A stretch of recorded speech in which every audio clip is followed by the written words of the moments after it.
Good morning, children.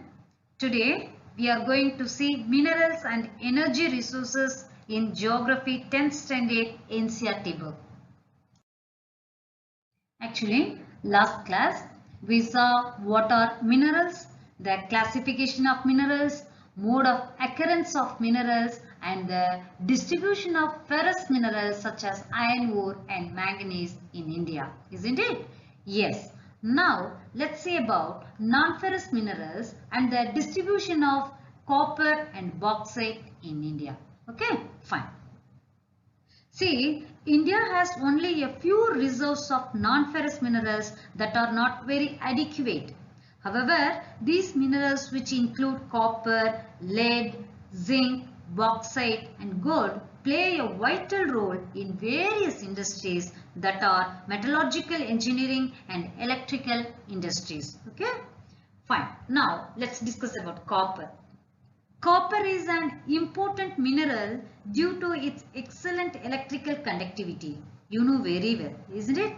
Yes, it is used in manufacturing of electrical cables and in electronics and chemical industries. Actually, the leading producers of copper in India are K3 mines in Rajasthan, Balaghat mines in Madhya Pradesh and Singhbhum district of Jharkhand. Okay, now I'll show you the diagram of production of copper with state-wise share in percent of 2009 to 2010. Okay. See here the production of copper showing state-wise share in percentage 2009 to 2010. Jharkhand produced 16% and Rajasthan 48% and Madhya Pradesh produced 29% and others also produced 7%. Okay. Now let's see about bauxite. See, bauxite used for obtaining aluminium is formed by decomposition of rocks rich in aluminium silicates. Okay, bauxite is clay-like substance from which alumina is extracted firstly and later alumina becomes aluminium. Okay, aluminium is known for its strength and lightness. It is widely used in manufacturing of utensils, electrical goods, etc. Then aluminium is an important metal because it combines the strength of metals such as iron with extreme lightness, good conductivity and great malleability. Okay, then Amarkantak Plateau, Maikal Hills and the plateau region of Bilaspur Katni are the main areas of bauxite deposits. Actually, Odisha is the largest bauxite producing state in India with 34.97% of the country's total production in 2009 to 10. Actually, Panchpatmali deposits in Koraput district is the most important centers of bauxite deposits in Odisha. Actually, I will tell you an interesting fact about aluminium. After the discovery of aluminium, Emperor Napoleon III wore buttons and hooks on his clothes made of aluminium. He served food to his more important guests in aluminium utensils and the less honorable ones were served in gold and silver utensils. You imagine, see, he served food to his more important guests in aluminium utensils and the less honorable ones were served in gold and silver utensils. 30 years after this incident, aluminium bowls were most common with the bakers in Paris. Okay, so this is the interesting fact about aluminium. Fine. Now let's see non-metallic minerals. Okay. See, the basic characteristic of non-metallic minerals is that they do not yield new products on melting. These are generally associated with sedimentary rocks. Example, granite, sandstone, etc. Now let's see about mica. Mica is an important non-metallic mineral. It is used in electrical and electronics industries due to its dielectric strength, insulating properties and resistance to high voltage. Mica occurs in the form of plates or leaves which can be split into thin sheets. Actually, mica can be clear, black, green, red, yellow or brown. Its deposits are mainly found the northern edge of Chota Nagpur Plateau. Then, Kondarma Hazaribagh belt of Jharkhand is the leading producer of mica. In Rajasthan, the major mica producing area is around Ajmer. Then, Nellore mica belt of Andhra Pradesh is also an important producer in the country. Okay, fine. Now, let's see about rock mineral like limestone. Okay.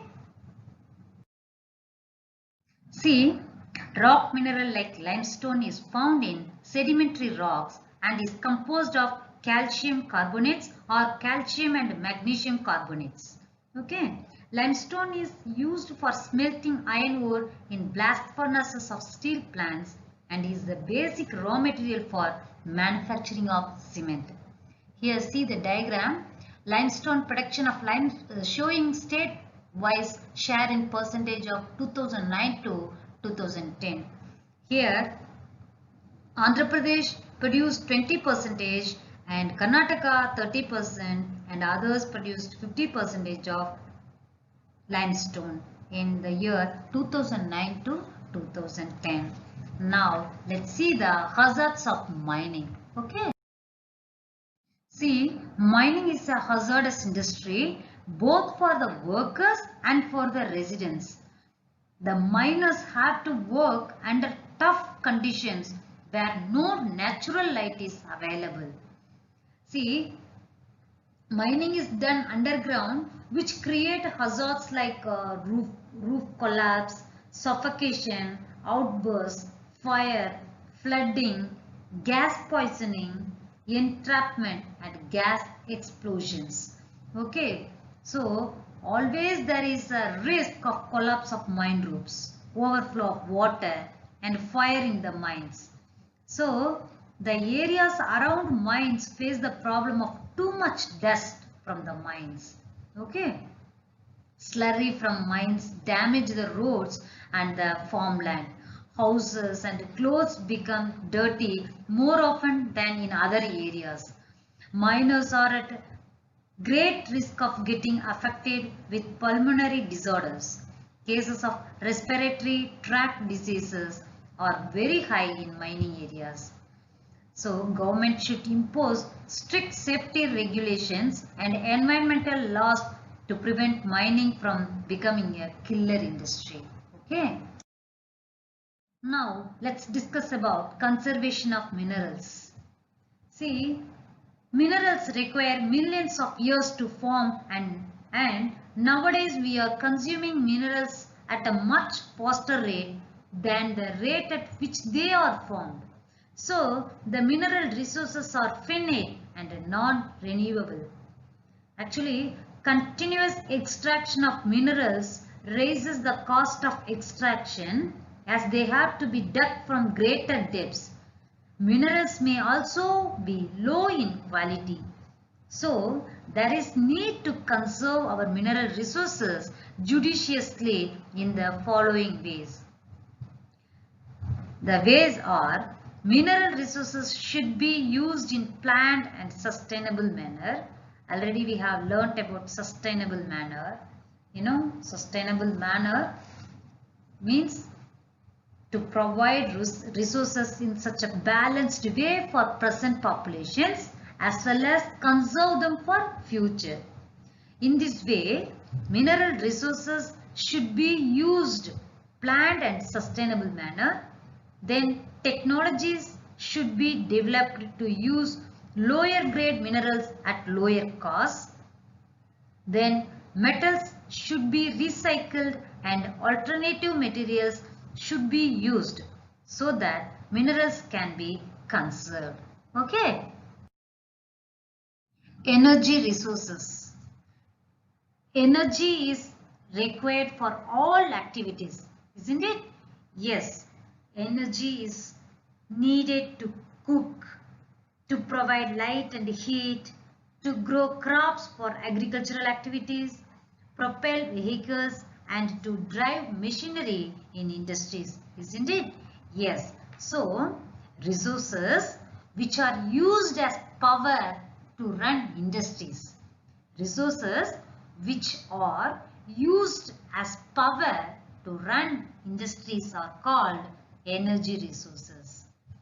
See, fuel minerals like coal, petroleum, natural gas, uranium and electricity can generate energy. Energy resources can be either conventional or non-conventional. Let's see about it. See, conventional sources include firewood, cattle dung cake, coal, petroleum, natural gas and electricity, both hydel and thermal. Non-conventional sources include solar, wind, tidal, geothermal, biogas and atomic energy. Actually, firewood and cattle dung cake are most common in rural India. Yes, according to one estimate, more than 70% energy requirement in rural households is met by these two. Actually, continuation of this is increasingly becoming difficult due to decreasing forest area. Moreover, using dung cake too is being discouraged because it consumes most valuable manure which could be used in agriculture. And we should not forget that conventional resources are non-renewable sources and non-conventional resources are renewable resources. Okay, now we will see about conventional sources of energy, some prominent conventional sources of energy. Okay, fine. Now let's see about coal. Actually, India is highly dependent on coal for meeting its commercial energy requirements. Actually, coal is a raw material for heavy industries and thermal power stations. It is bulky due to which these industries are located near coal fields. Depending on the degrees of compression, the depth and time of burial during its formation, there are following varieties of coal. Peat. It is an organic soil or deposit of dense vegetable matter only partially decomposed. Actually, it has a low carbon content and low heating capacity as it has high moisture content. The second one is lignite. It is a low grade brown coal. It is soft and has high moisture content. Even Neyveli in Tamil Nadu has the main reserves of lignite coal. This type of coal is used for electricity generation. Next, bituminous. Coal which was formed because of increased temperature and was buried very deep is called bituminous coal. This is the most popular coal for commercial use. Actually, high grade bituminous coal is ideal for use in metallurgy. Okay, then anthracite. This is the highest quality hard coal. Now, let's see about occurrence of coal in India. In India, coal occurs in rock series of following two main geological ages. First one is Gondwana coal. This was formed over 200 million years ago. The major sources of Gondwana coal are located in the Damodar Valley, West Bengal and Jharkhand. In this belt, Jharia, Raniganj and Bokaro are important coal fields. Okay, coal deposits are also present in the Godavari, Mahanadi, Sod and Varda valleys. Next, tertiary coal.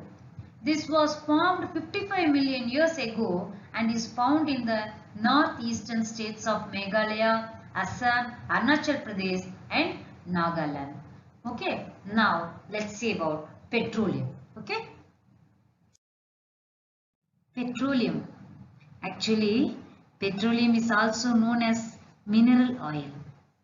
It is the second highest energy source after refining into various products like furnace oil, diesel, petrol, kerosene, etc.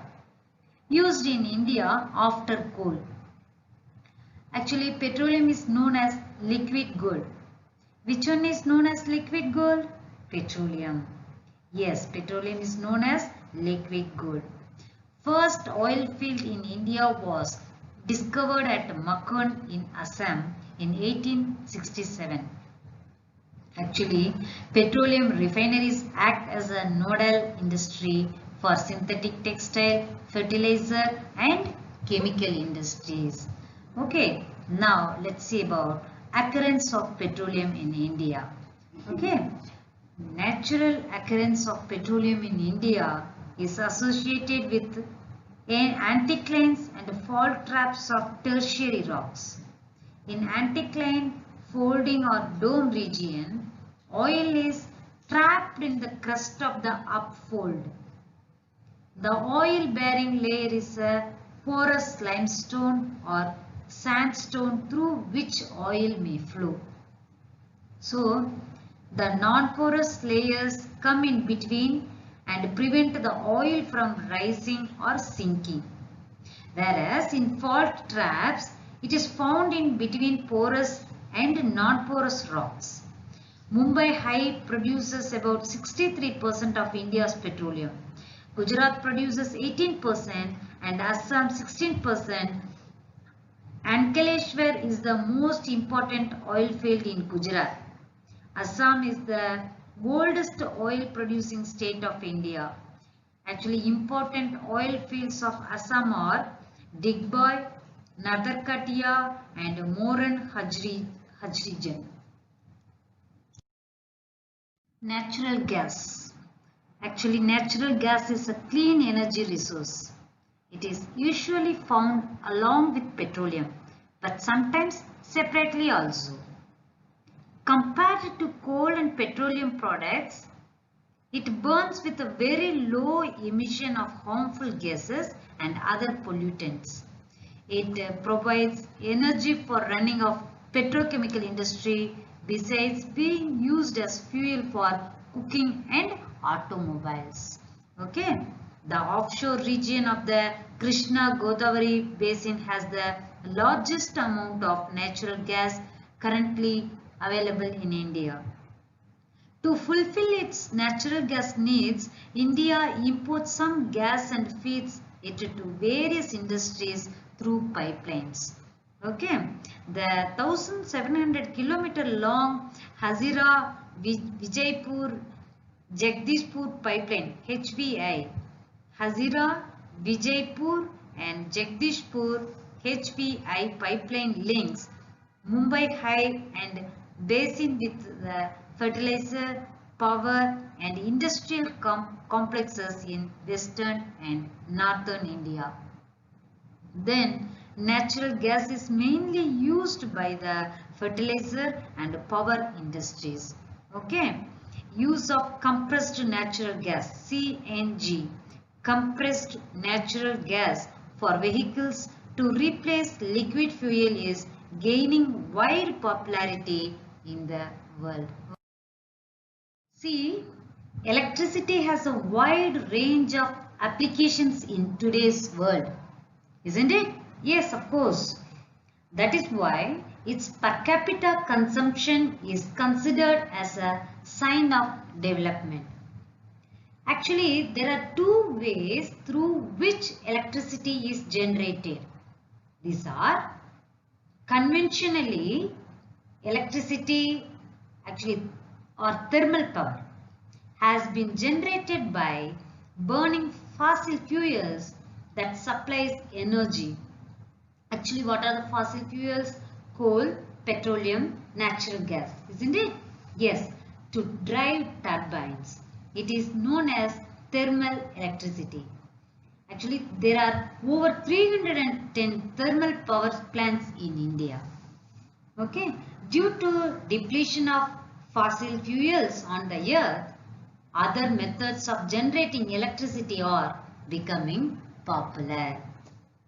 Next, Electricity generated by flowing water is called hydroelectricity. It is pollution free and commonly used all over India as it is a renewable resource. Actually, a number of multi-purpose projects have been set up to harness the power of river water like Bakranangal, Damodar Valley and Krishnaraja Sagra. These are the multi-purpose projects have been set up. Okay, now let's discuss about non-conventional sources of energy. India is a tropical country, that's why it's blessed with an abundance of renewable energy resources. Isn't it? Yes. The excessive use of non-renewable resources causes several environmental problems. Yes, because this fossil fuels, burning the fossil fuels, the carbon dioxide which is directly linked to global warming, isn't it? So fossil fuels are very damaging to the health of our planet, isn't it? Yes. So not only it affects environmental, but also if we use it more and more, what will happen? It will get exhausted very soon, and also it will take time to form. So a shift towards renewable resources is necessary. So here we are going to see some prominent non-conventional source of energy. The first one, nuclear or atomic energy. Actually, it is generated by transforming the structure of atoms. When such an alteration is made, much energy is released in the form of heat, and this is used to generate electric power. Uranium and thorium, which are available in Jharkhand and the Aravalli ranges of Rajasthan, are used for generating atomic or nuclear power. Then the monazite sands of Kerala is also rich in thorium. Okay, fine. Now let's discuss about solar energy. We know very well India is a tropical country, isn't it? Yes, it has enormous possibilities of tapping solar energy. Actually, solar energy is a freely available resource, and it is used for a variety of purposes like electric power generation and using photovoltaic panels and for heating purposes. Okay, then increased use of solar energy contributes to environmental conservation and adequate manure supply in agriculture. How? As it is minimizes dependence on firewood and cow dung cakes.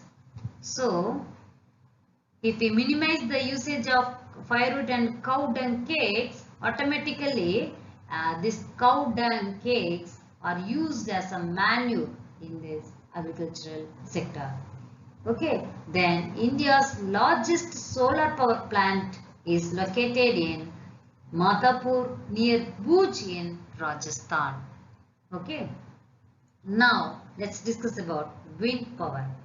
Wind energy is utilized to turn huge windmills to generate electric power. Actually, these have been set up in the windy areas of the country like the belt between Nagarkoil and Madurai in Tamil Nadu, then Jaisalmer, Rajasthan. Apart from this, Andhra Pradesh, Karnataka, Gujarat, Kerala, Maharashtra and Lakshadweep have important wind farms. You know Muppandal wind farm? The Muppandal wind farm is India's largest operational onshore wind farm. Actually, this project located in Kanyakumari district, Tamil Nadu. Already we have seen the belt between Nagarkoil and Madurai in Tamil Nadu. This Muppandal wind farm is located in this belt. Its installed capacity is 1500 megawatt, which makes it one of world's largest operational onshore wind farms. Okay, in fact, Tamil Nadu is the leading producer of wind energy, you know.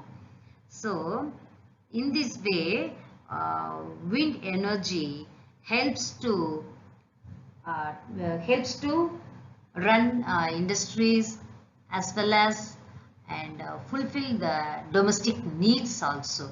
Okay. Now let's discuss about biogas. Okay.